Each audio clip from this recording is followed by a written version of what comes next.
Sir, आप देख रहे हैं स्वराज एक्सप्रेस में हूं आपके साथ राघवेंद्र। सीधे लिए चलते हैं आपको इंदौर, जहां सीएम मोहन यादव ने इंदौर में स्वामी विवेकानंद की प्रतिमा स्थापना कार्य का भूमि पूजन किया। आप संबोधित कर रहे हैं, सुनिए। भगवा वस्त्र पहन करके हमारी आध्यात्मिक यात्रा से निकला हुआ एक युवा संत, जिनके जीवन के विविध प्रसंगों को जब हम देखते हैं तब वो अलग अलग प्रकार से दिखाई देते हैं। हमारे विवेकानंद जी के लिए जिस प्रकार से उन्होंने खुद का जीवन भी अपने खुद के जीवन के पक्षों को देखे, जो कभी भगवान में विश्वास नहीं करे, जो स्वयं नास्तिकता की प्रतिमूर्ति हो, लेकिन जब कोई भगवान की बात करता तो उससे तुरंत प्रश्न करते थे, क्या आपने भगवान देखा है?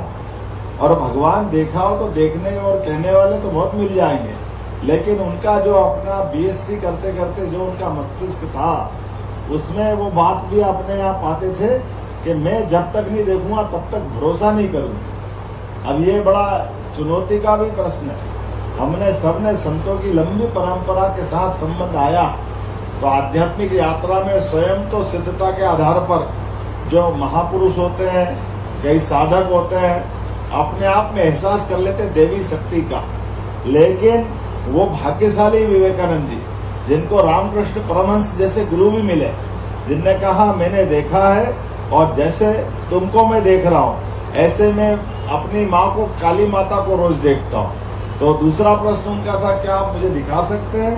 तो मैं कहा बिल्कुल दिखा सकता हूँ। अब यह हमारे लिए काम का विषय यहाँ से चालू होता है। हम कभी विवेकानंद जी को पढ़ेंगे, उनके पूरे जीवन के 39 साल कुछ माह तक का जीवन है, कभी आप उनके जीवन में दूसरी बार, एक बार उनने काली माता को जो देखा, सीधे सीधे माँ से जो साक्षात्कार किया, लेकिन दोबारा जीवन में उनने कभी फिर वापस उस माँ के दर्शन करने की इच्छा नहीं रखी। ये हमारे लिए समझने की बात। वो अदृश्य शक्तियाँ, जिन शक्तियों ने हमारे आस्था विश्वास को मजबूत किया है, वो देवी संपदा जिसके आधार पर दुनिया का चराचर जगत का निर्माण होता है, लेकिन हमको केवल दर्शन करने से बात नहीं बनेगी। दर्शन तो करके हमारे उस मन की जिज्ञासा का समाधान हो जाता है, लेकिन इसके बाद हमको जो उनका प्रसाद रूप शरीर मिला है, इस शरीर का उपयोग कैसे करना है, इस शरीर के माध्यम से हम अपने जीवन को धन्य कैसे कर सकते हैं। इसीलिए एक बार दर्शन करने के बाद उन्होंने अपनी निर्भयता का भी आशीर्वाद पाया। दूसरी बार जीवन में एक तरह से मृत्यु पे विजय की। ये उनके अपने जीवन के शब्दों में जब उनने कहा कि दुर्बलता ये कभी जीवन का हिस्सा नहीं हो सकती, दुर्बलता निर्बलता ये मृत्यु समान है। हमारे लिए साहस, सामर्थ्य और सभी प्रकार की कमजोरी से पार पाना ये जीवन की सफलता है। विवेकानंद जी का बाकी का जीवन निर्भय होते हुए अपने जीवन के वो सारे प्रसंग जोड़ के देखे।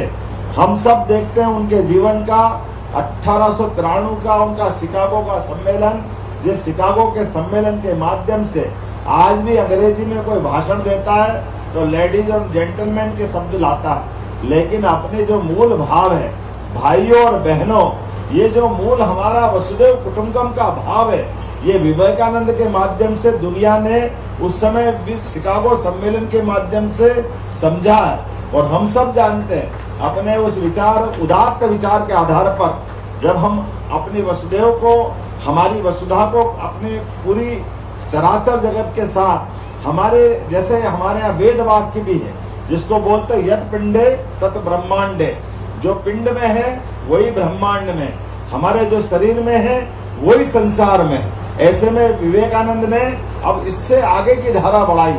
हम सब देखते हैं हमारे यहाँ उज्जैन में सिंहस्थ का मेला होता है, कुंभ का मेला होता है, यहाँ रामकृष्ण मिशन के लोग भी आए हैं, लेकिन रामकृष्ण मिशन के लोग कुंभ में आएंगे, कैंप भी लगाएंगे, साधु सन्यासी की तरह अपना जीवन भी जीते हैं, लेकिन सच्चे अर्थों में ये मानव शरीर को ही वो देव शरीर मान करके हमारी आत्मा में जो परमात्मा बैठा है, उस परमात्मा को जागृत करते हुए विवेकानंद के शब्दों में अंदर से बाहर की ओर यात्रा कर ले, अपनी आत्मा को जान करके इस शरीर का सदुपयोग करते हुए अपने जीवन को सफल बना लो, अपने आप आध्यात्मिकता आ जाएगी। हमारे लिए आज के इस दौर में यशस्वी प्रधानमंत्री के नेतृत्व में जिस प्रकार से आज के समय में उनका नेतृत्व चल रहा है, ऐसे एक नहीं कई प्रकार के लोग हैं जिनको विवेकानंद को सामने रखते हुए सबने अपने जीवन का आदर्श अगर किसी को बनाया तो विवेकानंद को बनाया। हमारी पूजा पाठ, हमारे मंदिर देवालय ये तो हमको आनंद देते ही है, लेकिन सच्चे अर्थों में हमारे लिए जो वेद वाक्य है, हमारे अपने देवताओं की पूजा का आशीर्वाद तो तब फलता है जब दुश्मनों से हम बराबरी का मुकाबला कर लें। हमने अपनी व्यवस्थाओं के बलबूते पर हम होने वाले अन्याय के खिलाफ खड़े होकर के संघर्ष कर लें, बीमार दुखी के इलाज करा दें, उनके जीवन में सारे कष्ट मिटा दें। ये जो हमारा अंदर का सेवा का भाव है, हमारे अपने भाव जागृत करते हुए आज नगर निगम महापौर ने अपना संकल्प लिया है। मैं आपके इस संकल्प की सराहना करता हूं और मेटल के आधार पर